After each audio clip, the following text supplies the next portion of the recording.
সংহিতা দেবী ওরফে মামনির আততায়ীর হাতে নির্মমভাবে হত্যা। জানতে হলে সম্পূর্ণ ভিডিওটা দেখুন।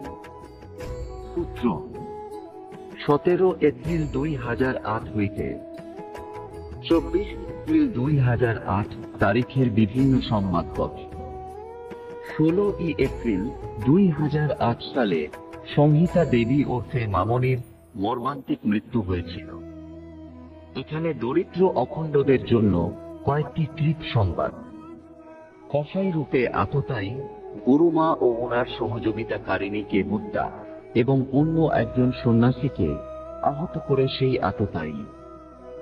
কলকাতা 16 এপ্রিল 2008 সালে কাকুরগাছির স্বামী স্বরূপানন্দ আশ্রমের পবিত্র এলাকা ওই সন্ধ্যায় রক্তাক্ত হয়ে যায়, যখন একজন আততায়ী ক্রোধে দুই সন্ন্যাসিনীকে হত্যা এবং একজন সন্ন্যাসীকে আহত করে। পরে ঘটনাস্থল থেকে সেই ঘাতক আততায়ীকে ও রক্তাক্ত এবং মৃত অবস্থায় পাওয়া গেছে, কিন্তু সে নিজে কি হত্যা করেছে নাকি তাকে অন্য কেউ হত্যা করেছে তা বলা মুশকিল।